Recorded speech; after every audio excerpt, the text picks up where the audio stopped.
आज इधर आए हुए तमाम लोगों की जय भीम करना चाहता हूँ। और आज बाबा साहब की परिनिर्वाण दिवस भी है।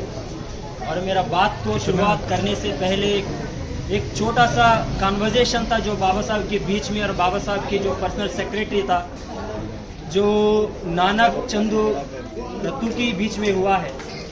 जो बाबा साहब जो आखिरी दिनों में जो बैठे हुआ था, बहुत उदास था और कभी कभी रोता भी था। जो नानक चंदू इस बात में जो बाबा साहब के पूछे है, डरते डरते पूछे है, बाबा साहब क्यों आप इतना जो उदास है, अचानक कभी कभी रो रहे हो। बाबा साहब ने ये बात कहा था उसको, मैं बहुत संघर्ष करके इस देश में दलित और आदिवासी और माइनॉरिटी और तमाम अप्रेस्ड कम्युनिटीज के लिए कुछ हक लेके आया हूं। और इस देश में जो ब्राह्मणवाद ताकत से लड़ के लेके आया हूं, बट लेकिन जिन लोगों के ऊपर मैं भरोसा रखा हूं और वो लोगों के ऊपर मेरा शक है, वो मेरा कारवा को आगे लेके जाएगा और बीच में छोड़ेगा।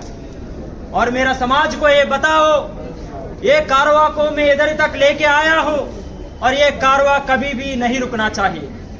ये बाबा साहब का लास्ट दिनों में, आखिरी दिनों में ये एक कन्वर्सेशन था दोनों के बीच में। जब इसी कन्वर्सेशन की द्वारा मैं एक चीज रखना चाहता हूं। जब बाबा साहब इस देश का जो अप्रेस्ड कम्युनिटी लेके जो बातचीत कर रहा था, सिर्फ बाबा साहब ने सिर्फ दलितों के बारे में बातचीत नहीं कह रहा है। एक लार्जर मैसेज था इस देश के अंदर जो तमाम अप्रेस्ड कम्युनिटीज के लिए बता रहे हैं, तुम लोग एकजुट हो जाओ। इस देश का जो ब्राह्मणवाद का जो ताकत है तुम्हारा जिंदगी को बर्बाद करके रखी है। इस देश के अंदर तुम आगे बढ़ना चाहते हो तो इस ताकतों के खिलाफ तुमको लड़ाई लड़ना चाहिए, ये बहुत जरूरी है। और इधर आके तमाम लोग जो बात रखा गया है और संविधान की जो उसका एक बीच में जो संविधान के एक डिस्कोर्स और डिस्कशन बनाने के लिए कोशिश किया गया है। और मैं 19 इस कैंपस में था। जब 19 में मैं जो इस कैंपस में फील करने के लिए आया था, जब भी जो तमाम वामपंथी संगठन इस कैंपस के अंदर जो राजनीति करता था और उसका अक्सर मैं पोस्टर देखता था, कभी जो बाबा साहिब का और संविधान का कहीं नजर नहीं आता था। बट लेकिन आज जो तमाम जो संगठन इधर आके संविधान के बारे में बातचीत कर रहे हैं और उसका भाषा भी देख लीजिए, उसका भाषा भी बदल चुका है। यह इस बात को दर्शाता है इस देश के अंदर उन प्रोग्रेसिव संगठन को जो अंदर कोई लैंग्वेज ही बची नहीं, इसलिए ये इसी लोग आज अप्रेस्ड कम्युनिटी के बारे में बातचीत कर रहे हैं। और मैं पूछना चाहता हूं, क्या सच में संविधान सिर्फ बीजेपी आरएसएस जो गवर्नमेंट के अंदर ये फासिस्ट फोर्स के अंदर खतरा में है? और मैं ये पूछना चाहता हूं, जो दलित के अंदर अत्याचार और आदिवासी के ऊपर अत्याचार और माइनॉरिटी के ऊपर अत्याचार सिर्फ इस देश के अंदर आरएसएस और बीजेपी गवर्नमेंट के अंदर सिर्फ नहीं होती है। और इस देश के अंदर ये चीज कांग्रेस गवर्नमेंट में भी हुआ है, इस देश के अंदर वामपंथी गवर्नमेंट के अंदर भी हुआ है, इस देश के अंदर तमाम रीजनल गवर्नमेंट के अंदर हुआ है। बट लेकिन इस देश के अंदर संविधान क्यों जो आरएसएस बीजेपी जो गवर्नमेंट के अंदर खतरा में है? जब कोई प्रोग्रेसिव संगठन जैनिक इस धरती का ऊपर खड़ा होकर ये बोल रहे हैं इस देश का बीजेपी गवर्नमेंट के अंदर संविधान खतरा है, इस बातों से मैं अग्री नहीं करता हूं। जब इस बात को तुम बार बार बोल रहे हो, इसका मतलब है तुम सत्ता को एक ब्राह्मणवाद पॉलिटिकल पार्टी से दूसरी ब्राह्मणवाद पॉलिटिकल पार्टी को देना चाहता है। ये सारे गवर्नमेंट के अंदर इस देश का प्रेस कम्युनिटी के लिए खतरा है, ये बात को याद रखना बहुत जरूरी है। और मैं पूछना चाहता हूं, इस देश के एनसीआरबी रिपोर्ट भी कहती है, इस देश के एनसीआरबी रिपोर्ट भी कहती है इस देश के अंदर हर दिन दलित कम्युनिटी का ऊपर अत्याचार होता है। क्या आपको संविधान इस समय खतरा में नहीं आता है? आपके एनसीआरबी रिपोर्ट ये भी कहती है इस देश के अंदर हर दिन 4 दलित महिला का ऊपर अत्याचार होता है। मैं पूछना चाहता हूं, आपको जब दलित औरत के ऊपर अत्याचार होते हो तो संविधान खतरा में नहीं होता है? आपको मैं ये भी पूछना चाहता हूं, वो कांग्रेस गवर्नमेंट रही हो और बीजेपी गवर्नमेंट रही हो, सड़क में जो माइनॉरिटी औरत को जो नंगे घुमाया जाता है, उसका ऊपर अत्याचार करा जाता है, उसको सड़क पे आइडेंटिटी नाम पे उसको पत्थर मारते हैं, उसको जिंदा मारते हैं। क्या आपको उस समय संविधान खतरे में नहीं आता है? क्यों आपको सिर्फ संविधान और बीजेपी गवर्नमेंट के अंदर भी नजर क्यों आती है, जो आपको ये बोलते हैं, बार बार ये बोलते हो संविधान खतरा में।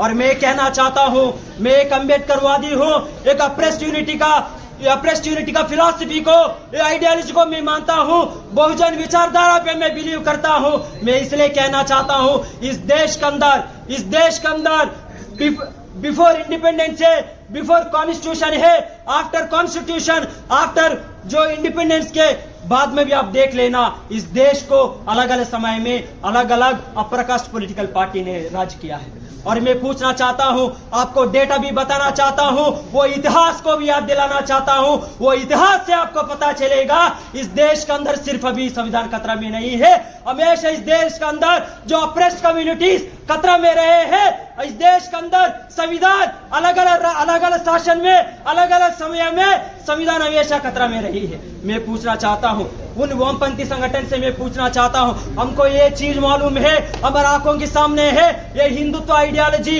ये ब्राह्मणिज्म हमेशा इस देश का अप्रेस्ड कम्युनिटी के खिलाफ काम किया है। उन लोगों से हम लोगों की ज्यादा पूछना नहीं है, इसलिए है वो हमारा सामने ये कोबरा बन के खड़ा हुआ है, हम उसको पहचाना बहुत आसानी है, बट लाइक उन लोगों के ऊपर मैं सवाल खड़ा करना चाहता हूं। इस देश के अंदर हमेशा दलित को अकेले के बातचीत किया है, आदिवासी अकेले बातचीत किया है, ओबीसी अकेले बातचीत किया है, माइनॉरिटी अकेले बातचीत किया है, बट लेकिन प्रोग्रेसिव के नाम से हमेशा सत्ता में रहे हैं, रहने के बावजूद भी इस देश का अप्रेस्ड कम्युनिटी का जिंदगी को खराब करके रखे हैं। इसलिए तुमसे सवाल करना चाहता हूं, मैं तुमसे सवाल करना चाहता हूं। मैं उस इलाके से आता हूं जो यूनाइटेड आंध्र प्रदेश आता हूं, उस दलित को मैं जानता हूं, उस आदिवासी को मैं जानता हूं। जब अप्रका समाज से जो लेफ्ट मूवमेंट को लीड कर रहा था, तमाम अप्रेस्ड कम्युनिटी उस मूवमेंट के साथ दिया है, उस मूवमेंट के साथ दिया है। मैं पूछना चाहता हूं, सत्यम केजी सत्यमूर्ता एमएल पॉलिटिकल पार्टी में काम करता था, उसको संगठन क्यों छोड़ना पड़ा था? सिर्फ इसलिए छोड़ना पड़ा था, एक बहुत बड़ा नेता बनने वाला था, एमएल पार्टी का स्टेट प्रेसिडेंट बनने वाला था, उसको पार्टी से खत्म किया जाया है, इसलिए किया गया है, एक दलित कम्युनिटी से आता है। गद्दार तुम्हारा पॉलिटिकल पार्टी को क्यों छोड़े हैं? तमाम जो दलित तुम्हारा पॉलिटिकल पार्टी को क्यों छोड़े हैं? तुम वेस्ट बंगाल में भी सरकार में रहे हो, वेस्ट बंगाल में सरकार में रहने के बाद आप इतना सालों के अंदर भी आप सच्चर कमेटी का रिपोर्ट उठा के देखना, सच्चर कमेटी का रिपोर्ट अब उठा के देखना, आप वेस्ट बंगाल के अंदर जो मार्क्सिस्ट गवर्नमेंट में 30 साल राज किया है, तुम 30 साल वेस्ट बंगाल में राज करने के बावजूद भी सच्चर कमेटी रिपोर्ट ये बोलती है, उधर जो वेस्ट बंगाल में जो मुस्लिम का जो सोशल इकोनॉमिक जो कंडीशन था, जो शेड्यूल कास्ट से भी खराब था। मैं ये पूछना चाहता हूं, तुम बड़े बड़े प्रोग्रेसिव बातों के बोलते हो, बड़े बड़े प्रोग्रेसिज्म की बात के बोलते हो। मैं पूछना चाहता हूं, तुम सत्ता में 30 साल रहने के बावजूद भी और मुस्लिम कंडीशन जो सोशल इकोनॉमिक कंडीशन दलित से भी जो खराब क्यों हुआ है? ये सवाल तुम्हारे ऊपर इसलिए उठाएंगे, तुम हमेशा इन कम्युनिटी के लिए बातचीत किया हो। और ये मैं पूछना चाहता हूं, 30 साल वेस्ट बंगाल में रहने के बावजूद भी मारिजापियर सिंगूर नंदीग्राम क्यों हुआ है? वो दलितों की जो औरत को रेप क्यों किया गया है, उसको जो नरसंहार क्यों किया गया है?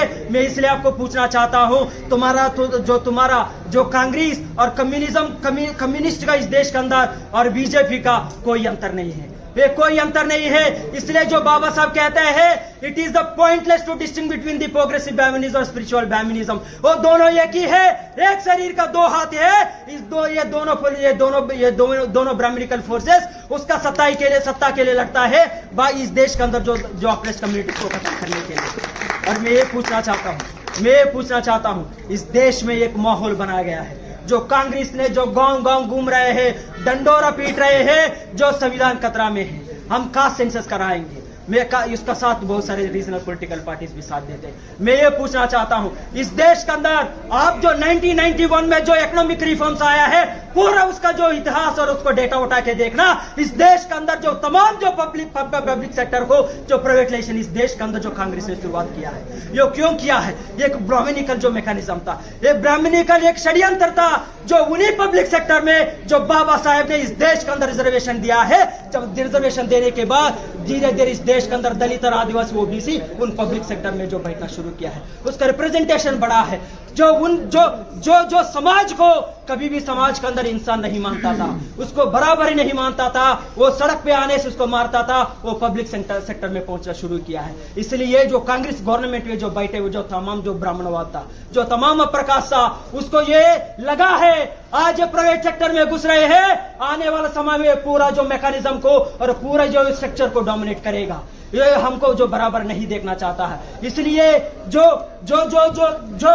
पब्लिक सेक्टर को पूरा जो न्यू इकोनॉमिक रिफॉर्म्स के नाम से जो पूरा पब्लिक सेक्टर को जो प्राइवेटाइजेशन किया गया है, और उन्हीं चीजों के जो आज बीजेपी ने जो आगे बढ़ाया है। और ये भी मैं पूछना चाहता हूं, आप कास्ट सेंसस करवाने के लिए बातचीत कर रहे हैं, जब तुमसे तो लगभग जो 40 साल तुम इस देश को राज किया हो, राज करने के बावजूद भी तुम जो 100% रिजर्वेशन एससी ओबीसी कम्युनिटी के लिए इस देश के अंदर क्यों इंप्लीमेंट नहीं किया हो? जब इंप्लीमेंट नहीं किया हो, जो पूरा पब्लिक सेक्टर को प्राइवेटाइजेशन किया है, आज पूरा देश भर में घूम के ये बोल रहे हो हम कास्ट सेंसस करवाएंगे, हम कास्ट सेंसस करवाएंगे। मैं पूछना चाहता हूं, जो कांग्रेस को भी पूछना चाहता हूं, वो तमाम रीजनल पॉलिटिकल पार्टी का ऊपर में सवाल उठाना चाहता हूं, जो कांग्रेस गवर्नमेंट इस देश के अंदर जो 40-50 साल राज किया है, उसका बावजूद भी रिजर्वेशन को खत्म किया है, रिजर्वेशन कभी इंप्लीमेंट नहीं किया है, जो पूरा पब्लिक सेक्टर को जो प्राइवेटाइजेशन किया है, वो कास्ट सेंसस करवा के क्या करना चाहता है? और इसलिए मैं बार बार पूछता हूं, इस देश का जो 2011 में एग्रीकल्चर सेंसस का रिपोर्ट आई है, वो रिपोर्ट ये कहती है इस देश के अंदर जो सबसे बड़ा जो भूमिहीन था वो दलित कम्युनिटी है। और इस देश के अंदर आपको जो सोशियो इकोनॉमिक जो कास्ट सेंसस का रिपोर्ट भी कहते हैं, जो आदिवासी और दलित कम्युनिटी से आने वाला समाज से सिर्फ 2% लोग गवर्नमेंट जॉब में नौकरी में है। और मैं ये भी पूछना चाहता हूं, जो समाज का पास जो सबसे बड़ा जो समाज जो भूमिहीन था, जिसका जो नौकरी में जो प्रेजेंटेशन 2-3% था, और ये भी कह रहे हैं आप पूरा जो इस देश का जो वेल्थ इनइक्वालिटीज का जो रिपोर्ट था 1961 के लेके 2012 तक, वो रिपोर्ट ये कहती है इस देश के अंदर सिर्फ एक ब्राह्मण कम्युनिटी था 48% नेशनल इनकम का कब्जा करके रखी है और उसको मोनोपोलाइज करके रखी है। और इस देश के अंदर तमाम जो ब्राह्मण का जो अदर जो अप्रकाश कम्युनिटी था, वो 40% जो नेशनल इनकम को जो कब्जा करके रखे है। वो कांग्रेस गवर्नमेंट से भी तमाम रीजनल पॉलिटिकल पार्टी से मैं सवाल पूछना चाहता हूं, तुम कास्ट सेंसस करवाने के बाद जो इस देश के अंदर जो भूमिहीन था, दलित, जो आदिवासी और ओबीसी कम्युनिटीज था, उसका जो पॉपुलेशन हिसाब से उसका जो लैंड डिस्ट्रीब्यूशन होगा नहीं होगा। और यह भी मैं पूछना चाहता हूं, तुम कास्ट सेंसस करवाने के बाद आपका जो नेशनल इनकम जो 90% नेशनल इनकम था, जो पूरा प्रकाश ने जो डोमिनेट करके रखे हैं, पूरा मोनोपोलाइज करके रखे हैं, क्या कास्ट सेंसस करवाने के बाद जिसकी जितनी संख्या बारी होगा उसकी उतनी हिस्सेदारी मिलेगा नहीं मिलेगा? जब कांग्रेस गवर्नमेंट इस बात का एक्सप्लेनेशन नहीं देता है, एज अम्बेडकरवादी होने के नाते मैं कभी भी कोई अप्रकाश पॉलिटिकल पार्टी का जो एजेंडा होती है, जो मैनिफेस्टो होती है, उसका जो बड़े बड़े जो वादा होती है, उन चीजों के ऊपर मैं कभी भरोसा नहीं करेंगे। और यह भी मैं पूछना चाहता हूं, जिन लोग ने जो हमारा जो दलित भाई आज इधर जो इस भाषण देते ये बोले हैं, जो बाबा साहब की जो बदौलत था हमको रिप्रेजेंटेशन मिली है, मैं ये पूछना चाहता हूं इस कैंपस के अंदर वामपंथी संगठन को इतना साल क्यों लग गए हैं एक दलित को प्रेसिडेंट देने में? ये सवाल मैं पूछना चाहता हूं। जब इस कैंपस के अंदर आप इसलिए जो दलित और आदिवासी को रिप्रेजेंटेशन दे रहे हो, जो 10 साल से जो बादशाह ने तुमको धोया है और तुमको रगड़ा है बार बार, इस बात का तुमको डर लग रहा है, उसको रिप्रेजेंटेशन देंगे नहीं देंगे तो जो पूरा बहुजन समाज एकजुट होगा, जो बाप से आगे बढ़ेगा, इसलिए तुमको रिप्रेजेंटेशन दे रहे हैं। और जो धनंजय भाई ने यह भी कह रहा था, धनंजय भाई से मुझे पर्सनली कोई दिक्कत नहीं है और मैं बहुत खुशी हूं, जो पहली बार मैं देख रहा हूं जो बाबा साहब परिनिर्वाण दिवस पे जो पोस्टर निकली है, वो पोस्टर के ऊपर तमाम जो मुस्लिम माइनॉरिटी कम्युनिटी लेके, जो दलित अट्रॉसिटी लेके जो इसको मेंशन किया। शायद इस पैनल में जेएनएससी में ना प्रियंश ना होते और धनंजय ना होते, मुझे ऐसे नहीं लगता है इस पोस्टर इस तरीके से निकलेगा। उन चीजों के लिए धनंजय भाई को मैं धन्यवाद कहना चाहता हूं। बट लेकिन धनंजय भाई से मैं ये भी सवाल पूछना चाहता हूं, जो बाबा साहब की जो रिप्रेजेंटेशन लेके तुम सवाल उठा रहे हो, उस रिप्रेजेंटेशन को बाबा साहब ने नहीं चाहा। जो बाबा साहब इस देश के अंदर जो दलित और आदिवासी जो इंडिपेंडेंट पॉलिटिकल अटॉनमी का जो बातचीत कर रहा था, बाबा साहब ने जो सेपरेट इलेक्टोरेट्स मांगा ताकि ये ज्वाइंट इलेक्टोरेट्स, जब ज्वाइंट इलेक्टोरेट्स आया है, जो बाबा साहब का जो पोजीशन बहुत क्लियर था, इस देश के अंदर जो ज्वाइंट इलेक्टोरेट्स एक अप्रकाश जो गांधी ने दिया है, अप्रकाश पॉलिटिकल पार्टी ने दिया है, वो इस देश में जो चमचागिरी को जो पैदा करेगा, उसी जो चमचागिरी के चलते चलते इस देश के अंदर तमाम जो दलित और आदिवासी बैठे हैं और इस कैंपस के अंदर जो दलित रिप्रेजेंटेशन के लिए बातचीत कर रहे हो, उन लोगों के मैं कभी एक रियल रिप्रेजेंटेटिव नहीं मांगा, सिर्फ एक नॉमिनल रिप्रेजेंटेटिव मांगूंगा। इसे मांगूंगा इसे जो ऐसा संगठन से जो रणवीर सिंह था, जब हंगर स्ट्राइक चल रहा था, ये बोले है जय भीम झंडा इधर हटाओ, उसी धनंजय भाई से मैं पूछना चाहता हूँ, उसी संगठन से तुम चुन के आया हो, उन रणवीर सिंह तो जिस रणवीर सिंह ने ये बोला था जय भीम झंडा हटा दीजिए, उसका भी तुम्हारा संगठन से किया। इसलिए तुम इसको संगठन से इसलिए नहीं हटाया है जो रणवीर सिंह एक भूमियार कम्युनिटी से आता है, एक राजपूत कम्युनिटी से आता है, उसी जगह कोई दलित हुआ होते अभी तक उसको संगठन से फेंक दिया होते हैं। मैं एक एग्जांपल भी बताता हूँ। राजेंद्र पाल गौतम था, आपकी गवर्नमेंट पे बैठे हुआ था, जब जो बाबा साहेब का जो रिलीजियस कन्वर्शन डे चल रहा था, उस प्रोग्राम में शामिल था, उसको आप गवर्नमेंट में पूरा प्रकाश ने माहौल बनाया है, ये हिंदू समाज के खिलाफ काम कर रहा था, उसको पार्टी से हटा दिया है। एक दलित कभी भी कोई पॉलिटिकल पार्टी में रह के उसका इंडिपेंडेंट वॉइस के लिए लड़ा होता है और खड़ा होता है, उसको कभी भी बर्दाश्त नहीं किया जाता है। इसलिए मैं समझता हूँ ऐसा संगठन के अंदर, कोई वामपंथी संगठन के अंदर, इस कैंपस के अंदर, इस देश के बाहर कोई आवाज उठाता है, उसको तुरंत हटा देते हैं। बट लेकिन कोई अप्रकाश उस संगठन का अंदर कोई आवाज उठाता हो तो उसका संगठन सस्पेंड भी नहीं करते। इससे पता चलता है अलग अलग संगठन में अलग अलग रिप्रेजेंटेटिव का कितना एजेंसी चलता है। इन्हीं बातों से मैं ये भी बताना चाहता हूं, इस देश के अंदर जो रिप्रेजेंटेटिव के लिए, रिप्रेजेंटेशन के लिए बहुत बार जो बातचीत हो रही है, धनंजय भाई भी यही बात बोल रहा था। मैं ये पूछना चाहता हूं, आपका संगठन इस कैंपस में भी था, आपका एमएल जो बिहार में भी काम करती है, हम यूनाइटेड आंध्र प्रदेश में भी देखे हैं, हमको बता दीजिए जो ML government ML political bureau के अंदर कितना जो दलित है और कितना आदिवासी है और कितना जो माइनॉरिटी कम्युनिटी से, जो तमाम अलग अलग संगठन से है। मैं ये इसलिए मैं बताना चाहता हूँ, इस देश के अंदर कभी भी, इस देश के अंदर ये बात बाबा साहब भी कहता था, इस देश के अंदर जो अप्रेस जो कम्युनिटी का लड़ाई सिर्फ अप्रेस लड़ सकता है, कोई अप्रेसर नहीं लड़ सकता है। इसलिए कभी भी वो दर्द को, तुम्हारा दर्द को समझेगा नहीं है। इसलिए ये बात बाबा साहब भी कहा, ये बात इस देश के अंदर जो मान्यवारी साहेब भी जो गांव जो सही चलाते कहा है, इस देश के अंदर जो दलित और आदिवासी और माइनॉरिटी कम्युनिटीज और वो भी कम्युनिटीज का जो समस्या हल होना, वो तो एक ही फॉर्मूला था, एक ही फॉर्मूले था।